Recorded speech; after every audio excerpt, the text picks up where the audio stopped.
Assalamualaikum warahmatullahi wabarakatuh. Di sini saya dari kelompok 2 akan mempresentasikan sebuah mata kuliah sejarah dunia dengan judul Pengaruh Renaissance di Eropa bagi masyarakat dunia.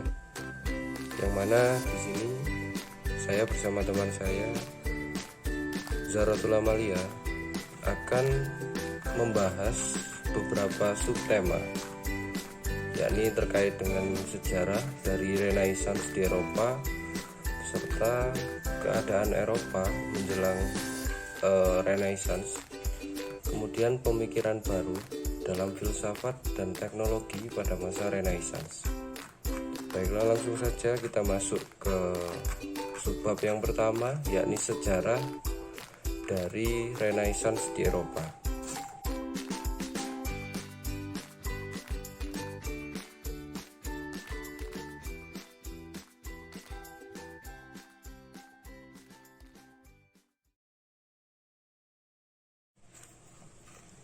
Latar belakang munculnya Renaissance di Eropa. Renaissance sendiri berasal dari bahasa Latin yaitu renaître, yang artinya hidup kembali atau lahir kembali. Pengertian Renaissance adalah menyangkut kelahiran atau hidupnya kembali kebudayaan klasik Yunani dan Romawi dalam kehidupan masyarakat Barat. Jika dalam pengertian yang lebih spesifik, bahwa Renaissance itu diartikan sebagai suatu periode sejarah di mana perkembangan kebudayaan Barat memasuki periode baru dalam semua aspek kehidupan manusia, baik itu seperti ilmu pengetahuannya, teknologi, seni, dan semua cabang keilmuan yang ada di dalam masyarakat Eropa pada saat itu. Kemudian jika kita lihat dari sisi historis, Renaissance itu adalah suatu gerakan yang meliputi suatu zaman di mana semua orang merasa dirinya telah dilahirkan kembali dalam keadaban. Ya, di dalam kelahiran kembali itu orang kembali pada sumber murni bagi pengetahuan dan keindahan. Dengan demikian, orang memiliki norma-norma yang senantiasa berlaku bagi hikmat dan kesenian manusia. Ya, karena memang Renaissance ini memiliki peranan penting ya kalau kita lihat di kebudayaan Barat, terutama sisi seni serta budayanya. Renaissance membawa banyak sekali perubahan jika dibandingkan dengan yang kita tahu sebelum adanya Renaissance. Ini ada yang namanya Dark Age, yaitu masa di mana para penduduk Barat itu masih tidak memiliki keyakinan akan suatu hal yang bersifat mistis ya. Adanya Renaissance ini berarti membawa keyakinan-keyakinan baru bagi hidup mereka. Kemudian munculnya masa Renaissance ini dilatar belakangi oleh beberapa faktor ya. Yang pertama ada yang namanya Middle Age, yaitu Eropa sedang mengalami masa suram. Dominasi gereja ini sangat kuat dalam berbagai aspek kehidupan. Bahkan agama Kristen ini sangat mempengaruhi berbagai kebijakan yang dibuat oleh pemerintah pada waktu itu. Jadi seolah raja ini tidak memiliki kekuasaan, justru malah gerejalah yang mengatur pemerintahan pada saat itu ya. Bahkan beberapa hal yang terjadi dalam Barat khususnya itu adalah semuanya itu berasal dari kepentingan dari gereja. Tetapi hal yang merugikan gereja akan mendapat balasan yang kejam. Makanya bisa dikatakan gereja sebagai pusat dari roda penggerak kehidupan masyarakat Barat pada waktu itu. Kalau contohnya di sini seperti pembunuhan Kopernikus mengenai teori tata surya yang menyebutkan bahwa matahari sebagai pusat dari tata surya. Tetapi hal ini bertolak belakang dari gereja sehingga Kopernikus dibunuh. Nah, ini seorang pengamat atau ahli tata surya. Beliau berpendapat bahwa dalam tata surya itu matahari itu sebagai pusat dari tata surya. Karena hal ini bertolak belakang dari gereja atau pemahaman yang muncul dari gereja, sehingga sang ahli ini dibunuh karena bertentangan. Selain itu ada paham heliosentris tidak padam begitu saja, yaitu pada tahun 1594 tokohnya bernama Giordano Bruno yang merupakan hal yang sama seperti pendahulunya yaitu Kopernikus.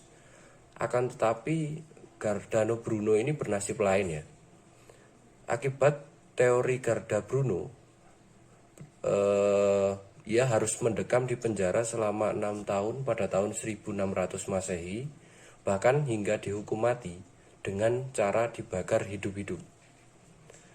Paham heliosentris kemudian dimunculkan kembali oleh fisikawan Jerman bernama Johannes Kepler pada tahun 1571 hingga 1630 dan Galileo Galilei pada tahun 1564 hingga 1642.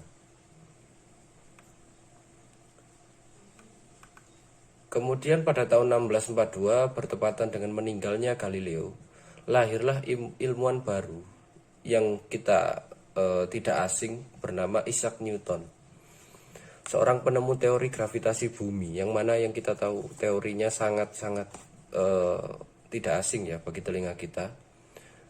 Sehingga dengan penemuannya itu berhasil mendobrak kebodohan gereja yang mengubah worldview baru bagi Eropa dalam memahami agama. Kemudian poin berikutnya atau faktor berikutnya yaitu keruntuhan otoritas gereja menjadikan bangsa Eropa ini terbagi menjadi dua aliran dalam memahami agama. Yang pertama ada namanya aliran deisme, di mana aliran ini masih mempercayai akan adanya Tuhan, tapi tidak mempercayai akan ayat-ayat Tuhan. Di antara ajaran-ajarannya yang paling mendasar adalah yang pertama, beriman kepada satu Tuhan yang disebut Deus melalui kontemplasi akal, baik melalui mekanika atau matematika. Kedua, tidak mempercayai mitos wahyu. Ketiga, tidak mempercayai mukjizat yang bersifat misterius dan bertentangan dengan akal sehat. Sedangkan keempat, mempercayai Tuhan sebagai pencipta alam dari ketiadaan. Kelima, membagi kehidupan kepada alam, Tuhan, dan akal. Ini aliran deisme, yang mana aliran deisme ini adalah aliran yang mempercayai Tuhan tetapi tidak mempercayai akan eksistensi dari Tuhan atau ajaran-ajaran yang dibawa oleh Tuhan. Jadi dia hanya percaya gitu ya kalau ada Tuhan, tapi tidak mengikuti atau bahkan tidak mempercayai ajaran yang dibawa oleh Tuhan. Yang kedua namanya ateisme atau materialisme. Yang pertama meluncurkan gagasan ini adalah tokoh yang bernama George Wilhelm Friedrich Hegel pada tahun 1770 sampai 1831 Masehi. Dengan menyatakan dalam bukunya yang dinamai Phenomenology of Mind pada tahun 1807 Masehi bahwa roh universal hanya bisa mencapai kesempurnaan jika menenggelamkan dirinya ke dalam kondisi-kondisi batas ruang dan waktu. Roh universal paling mungkin diwujudkan dalam pikiran manusia. Ya, jadi manusia itu juga harus membuang konsep lama tentang Tuhan transenden agar dapat memahami bahwa dirinya memiliki sifat Tuhan juga. Kemudian selanjutnya gagasan sekular Hegel ini dilanjutkan muridnya yang bernama Ludwig Feuerbach pada tahun 1804 sampai 1872. Beliau menyatakan bahwa agama ini dapat memisahkan manusia dari Tuhan. Jadi Tuhan itu sempurna sedangkan manusia ini tidak. Tuhan itu abadi sedangkan manusia ini fana. Tuhan itu maha kuasa sedangkan manusia ini lemah. Bahkan Karl Marx pada tahun 1818 sampai 1883 itu menulis dalam bukunya yang bernama Economic and Philosophical manuskrip bahwa agama ini merupakan gejala masyarakat yang sakit. Agama ini adalah candu masyarakat yang bisa menerima sistem sosial yang rusak. Bahkan agama, keinginan untuk menemukan obat dengan mengalihkan perhatian di dunia kepada akhirat, dari dunia kepada akhirat. Ketidakpercayaan atas Tuhan ini dibuktikan pula secara ilmiah oleh Charles Darwin. Nah, ini salah satu bentuk pemahaman yang dibawa oleh Karl Marx dan Charles Darwin memiliki kesamaan terkait dengan agama ya, terkait dengan kepercayaan. Kemudian faktor yang ketiga yaitu munculnya gerakan kultural. Adanya berbagai pembatasan yang dilakukan pihak pemerintah atas saran dari gereja, maka timbullah sebuah gerakan kultural, di mana awalnya merupakan pembaruan di bidang kejiwaan, kemasyarakatan, dan kegerejaan di Italia. Pada pertengahan abad ke-14, sebelum gereja mempunyai peran penting dalam pemerintahan, golongan kesatria hidup dalam kemewahan, kemegahan, keperkasaan, dan kemasyhuran. Namun setelah terjadi dominasi dari gereja, ini mulai terpengaruh ya, maka gerakan kultural ini seperti tidak mereka peroleh, sehingga timbullah semangat Renaissance tadi. Jadi setelah adanya dominasi dari gereja, makanya hal-hal yang berpengaruh ini menyebabkan timbul semangat Renaissance. Bahkan ada salah satu tokoh yang bernama Francis Michael Descartes Renaissance berpendapat bahwa muncul karena bubarnya jaringan-jaringan sosial lama dan pertumbuhan elit baru ini terspesialisasi, sehingga gereja berusaha untuk kembali mendesak kendali dan menyatukan kembali masyarakat lewat pemakaian berbagai teknik visual dengan cara-cara mengadakan pameran untuk mengilhami kepercayaan. Khotbah bertarget dengan menggunakan citra dan teladan-teladan dan sebagainya yang diambil dari pemikiran budaya klasik, sehingga dapat mempersatukan kembali gereja yang terpecah belah akibat skisma atau perang agama. Jadi memang kalau kita pahami dari konflik yang terjadi atau bahkan faktor yang mewarnai munculnya Renaissance ini, memang tidak lepas dari peranan gereja yang juga menjadi poros dari masyarakat barat ya. Jadi gereja ini sangat mengambil peran sekali dalam kehidupan masyarakat barat. Bahkan tadi juga dikatakan kalau ada ketika pemikiran, pemahaman yang tidak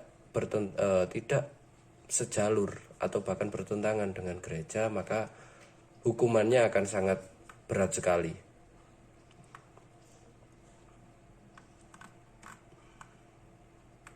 Oke, setelah itu ada poin terkait dengan bagaimana sih keadaan Eropa ini menjelang Renaissance. Ada beberapa poin. Yang pertama, kondisi sosial saat itu, kehidupan masyarakat Eropa sangat terikat pada doktrin gereja. Jadi segala kegiatan kehidupan ini ditunjukkan untuk akhirat. Masyarakat kehilangan kebebasan untuk menentukan pribadinya dan kehilangan harga dirinya. Kehidupan manusia tidak tentram karena senantiasa diintip oleh intelijen gereja, sehingga menimbulkan sikap yang saling mencurigai dalam masyarakat. Ya, jadi memang kondisi pada waktu itu tidak begitu kondusif ya, karena ada masih peran gereja pada awal-awal kemunculan dari atau menjelang Renaissance ini muncul pada masyarakat barat. Kedua, kondisi budaya. Terjadi pembatasan kebebasan seni, dalam arti bahwa seni hanya tentang tokoh-tokoh Injil dan kehebatan gereja. Jadi semua kreasi seni ini ditujukan kepada kehidupan akhirat, sehingga budaya tidak berkembang. Demikian pula dalam bidang ilmu pengetahuan, karena segala kebenarannya hanya kebenaran dari gereja. Selain dari budaya dan sosial, ada lagi kondisi politik, yang mana raja yang secara teoritis merupakan pusat kekuasaan politik dalam negara, kenyataannya hanya menjadi juru damai. Kekuasaan politik ada pada kelompok bangsawan dan kelompok gereja. Jadi raja pada waktu itu hanya sebagai juru damai saja. Artinya memang sebenarnya dibalik itu semua adalah permainan dari gereja ya. Yang berkuasa tetap adalah gereja, bukan raja pada waktu itu, menjelang dari adanya Renaissance, pemikiran Renaissance itu ya. Keempat, kondisi ekonomi, yang dimana pada waktu itu berlaku sistem ekonomi tertutup yang menguasai perekonomian hanya golongan penguasa saja. Jadi tidak menyeluruh atau bahkan bersifat hanya untuk kalangan tertentu yang bisa menguasai perekonomian pada negara. Kemudian selain dari keadaan di Eropa menjelang munculnya Renaissance, perubahan-perubahan ini terjadi akibat upaya untuk keluar dari kondisi abad pertengahan menjadi latar belakang munculnya Renaissance. Ada yang pertama, kehidupan sosial masyarakat Eropa yang tidak lagi mau terbelenggu oleh ikatan gereja. Jadi mereka sampai memalingkan diri dari kehidupan akhirat, artinya memang tidak mendengarkan atau bahkan mengindahkan hal-hal yang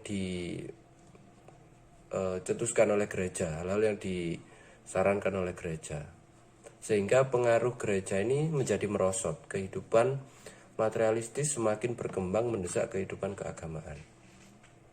Selain itu juga masyarakat berlomba-lomba memasuki kawasan kota dagang dan kota industri.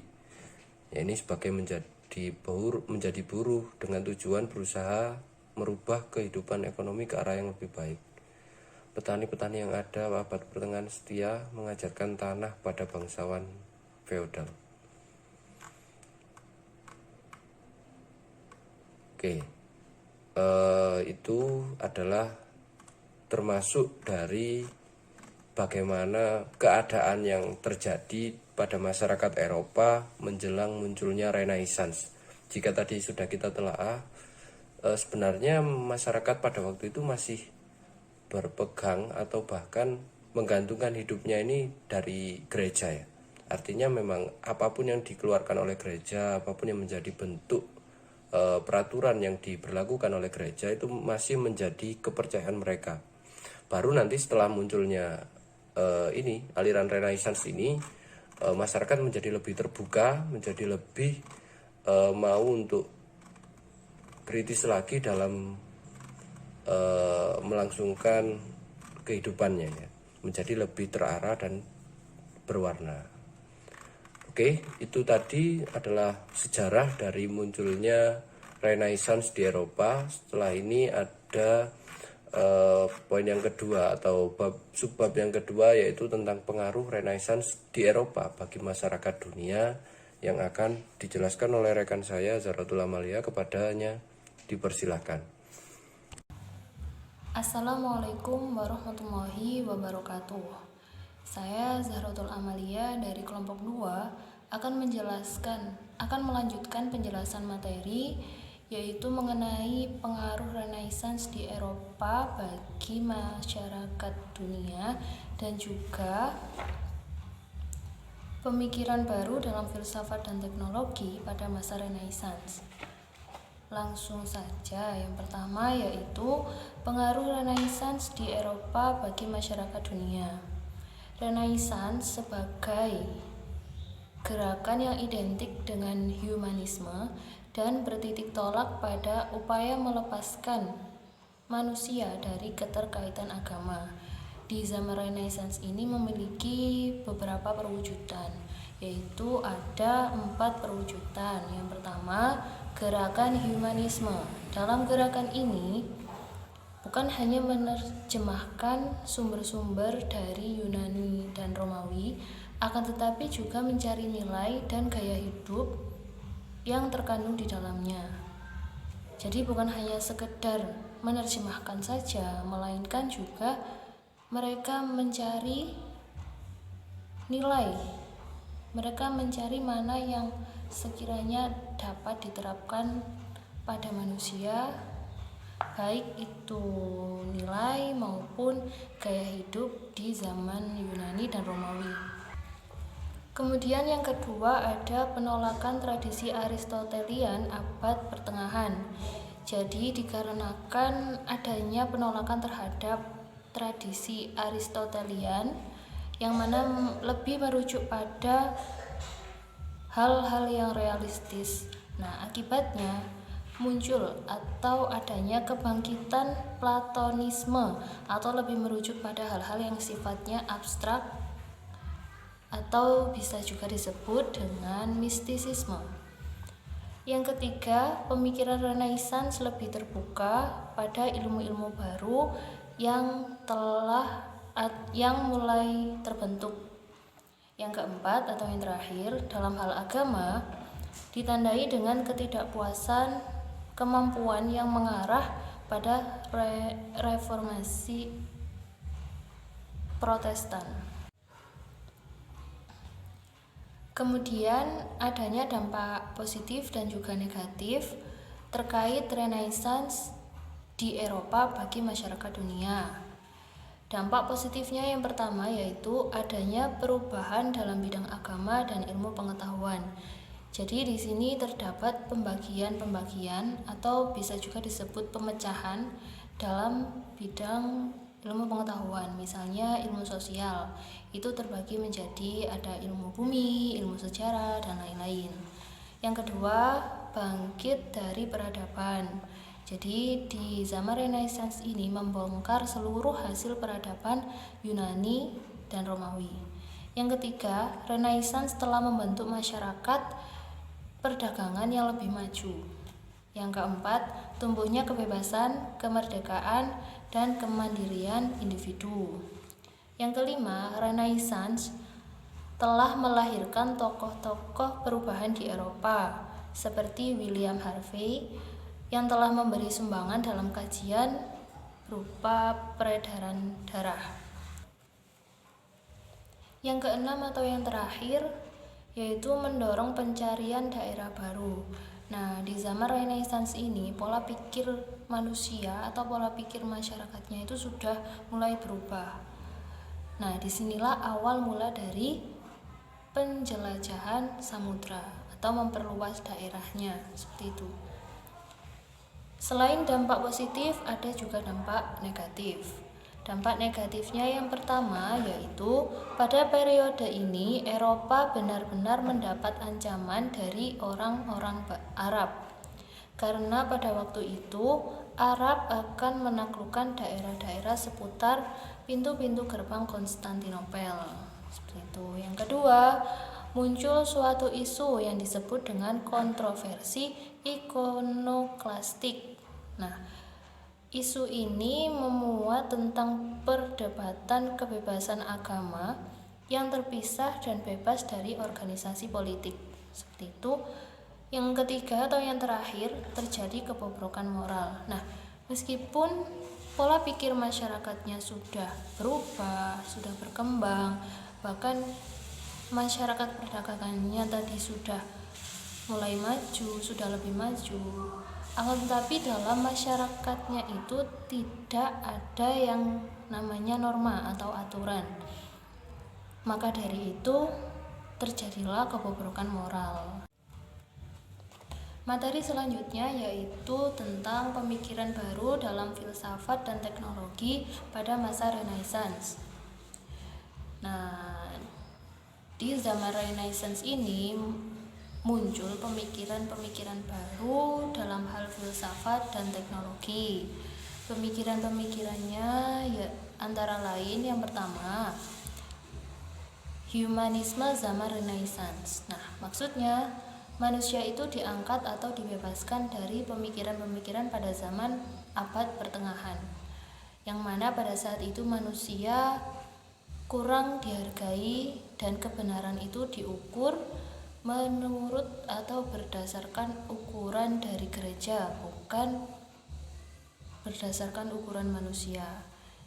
Nah, humanisme ini menganggap bahwa manusia memiliki kemampuan untuk berpikir. Jadi, tolak ukur kebenaran itu harus berdasarkan ukuran manusia, bukan lagi berdasarkan ukuran gereja. Yang kedua yaitu rasionalisme. Rasionalisme adalah paham filsafat yang mengatakan bahwa akal adalah alat terpenting dalam memperoleh pengetahuan dan mengetes pengetahuan. Jadi paham rasionalisme ini menganggap bahwa suatu hal itu dapat dikatakan sebagai pengetahuan apabila hal tersebut masuk akal atau logis. Lebih mengedepankan pola pikir manusianya, lebih mengedepankan logika manusianya, seperti itu. Kemudian yang ketiga, empirisme, yaitu paham filsafat yang menekankan peranan pengalaman dalam memperoleh pengetahuan. Jadi empirisme ini menganggap bahwa pengetahuan itu diperoleh bukan hanya dari akal pikiran saja, akan tetapi diperoleh dari pengalaman, baik pengalaman lahiriah atau fisik maupun batiniah yang menyangkut pribadi seorang manusia. Yang terakhir yaitu materialisme. Faham ini mengatakan bahwa atom materi bergerak dan berkembang sebagai pembentuk awal dari alam, akal dan kesadaran merupakan proses fisik. Nah, materialisme ini tidak mengakui hal-hal yang sifatnya abstrak seperti adanya roh, hantu, setan, malaikat, bahkan Tuhan itu dalam paham materialisme ini tidak diakui atau tidak mengakui hal-hal tersebut. Jadi, filsafat pada abad pertengahan dan juga filsafat pada zaman Renaissance itu memiliki perbedaan. Jadi, di abad pertengahan, filsafat itu fokusnya atau perhatiannya lebih ke hal-hal yang sifatnya abstrak, sedangkan pada zaman Renaissance, filsafat itu lebih tertuju kepada hal-hal yang konkret atau sifatnya realistis seperti alam, semesta, dan juga manusia, yang mana hal tersebut diabaikan atau terabaikan pada zaman abad pertengahan. Demikian presentasi dari kami. Apabila ada salah dalam pengucapan maupun dalam penjelasan, kami mohon maaf yang sebesar-besarnya, karena di sini kami juga masih dalam tahap belajar. Terima kasih sudah menonton video presentasi dari kami. Kami mohon undur diri terlebih dahulu. Wassalamualaikum warahmatullahi wabarakatuh.